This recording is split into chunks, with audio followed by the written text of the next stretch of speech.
is working. I don't know, because this is my first live stream, so thanks for coming along for the ride. I thought I would jump on here very briefly today because it is my life admin day where I go through a lot of treatment planning stuff. But I've also been very kindly gifted to I've been lent this gem light box from one of our suppliers who is Comet-based burrs and handpieces, and I never realised, and it makes total sense, that a lot of the stuff that we use in dentistry crosses over to the jewellery world, and I knew it to like an extent of waxing up, and obviously like gold jewellery making has a lot of crossovers, and the burrs are very similar, but it makes a lot more sense. And so she has lent me this basically to take photos, because I really like photographing stuff, and I think there's a lot of artistry that goes into the creation of like all-on-4 prosthesis or veneers, and I love capturing them, and I like finding new ways to do that, because I feel like when you're watching Instagram, there's a lot of the same stuff, which is fine, it looks good, but it's always good to push boundaries. So let us see what is in fact in the box. It is one of those boxes where like it's super snug in the bag. It's very custom made, which is nice, but it's a bit of a pain in the ass to get out. It reminds me a lot of dental monitoring sort of packaging with the whole teal. It's very fresh, I like it. Yeah, very, very cool.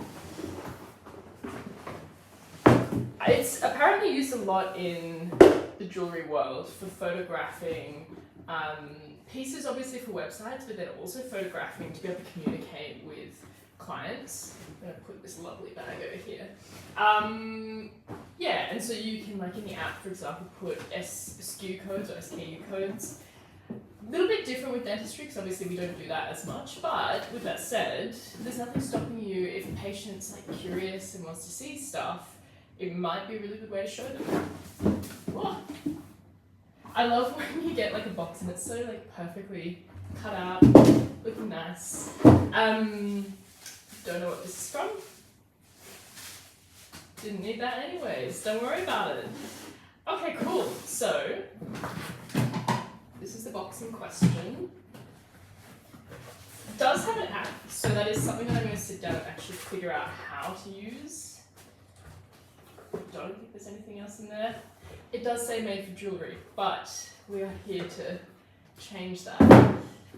I think the principle is very similar. Like I know labs, for example, use softbox sort of photography setups that are product-based photography, and like, you can get them super simple off wherever really, Amazon, like wherever you want to buy it basically.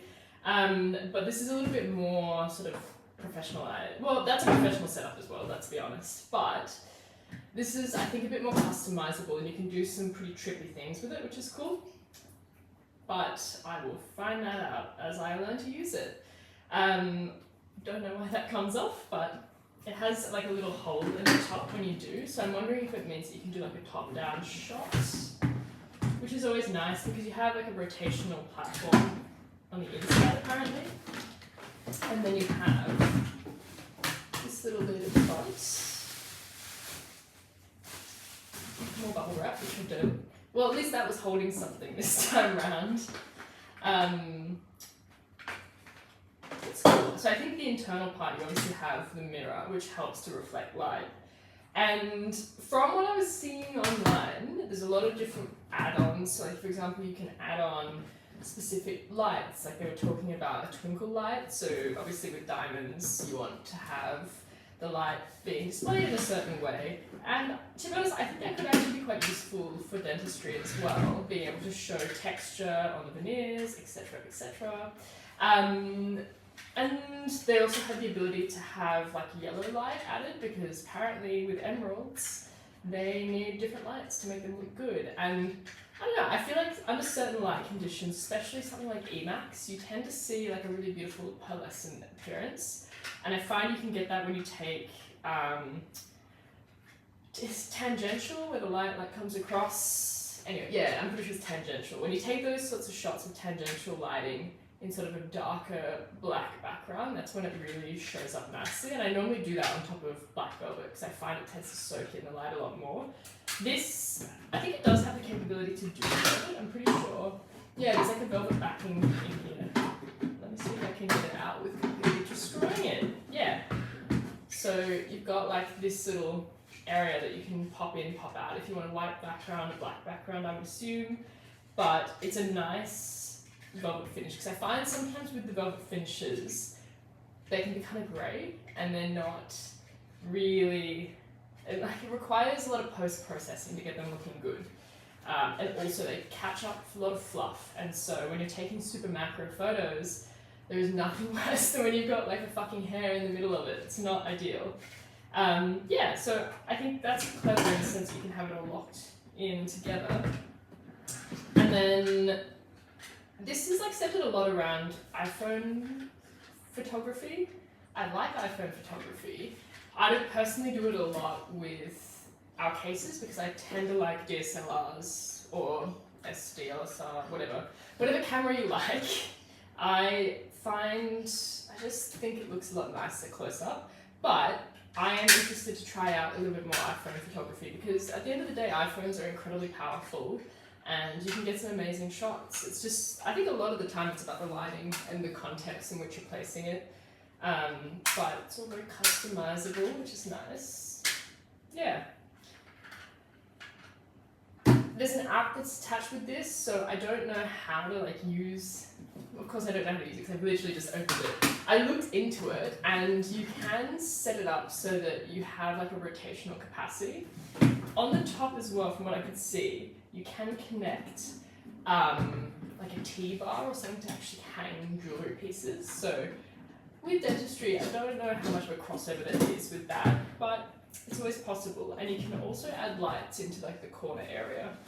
I feel like I'm on bloody the like online, the at-home shopping channel. I'm like, you can buy this, buy one now and get two for free. And then you've got the mirrored platform, which it's actually not a mirror. It's like black texture. I think it's black acrylic. One thing I would say with black acrylic, it scratches really easily. And so for that reason, when I want to get a really good reflective photograph of like particularly veneers or any like dental prosthesis, I don't use mirrors because it looks like a grey tint. I always like to use something black, shiny.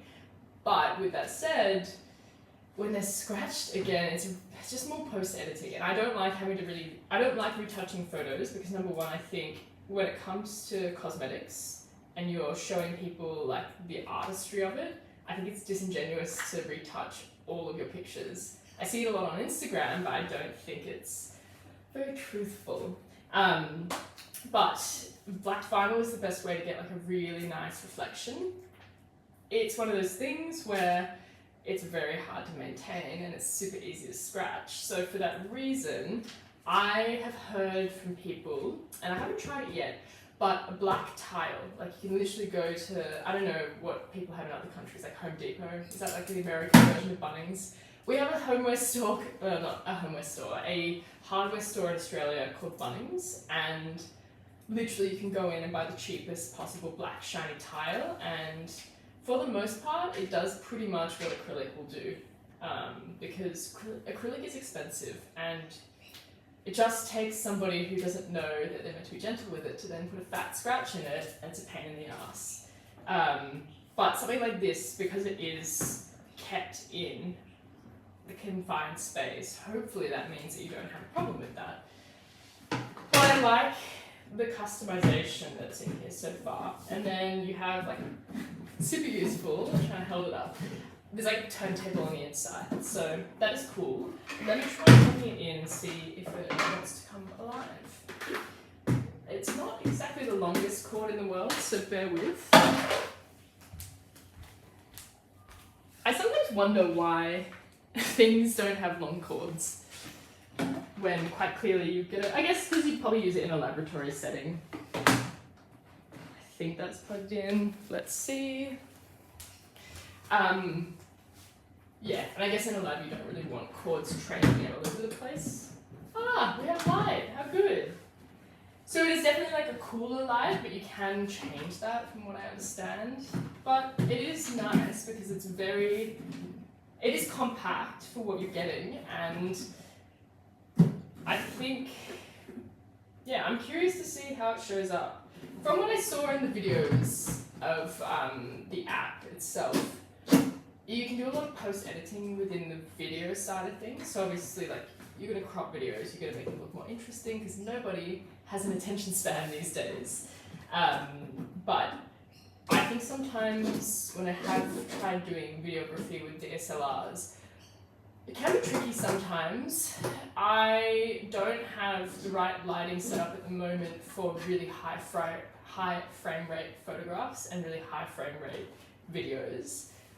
Because the macro lights that we use, they don't allow enough lighting for that bandwidth, from what I understand. So I think if I can get iPhone videography to work without our veneers, etc., then great. That would make my life so much easier because I'm always looking for something that's going to light it better. I think diffuse lighting is always nice too, and it looks like it's pretty diffuse, which is nice from what I can see with my hand. Yeah, it looks like you can take videos from the top. I don't know why they've chosen this little thing. It's cute, but I'm actually curious as to the reasoning. But yeah, I'm interested to see how it goes. I'm going to definitely test out a couple of things, such as, bear with, I will grab them. Oh, shit.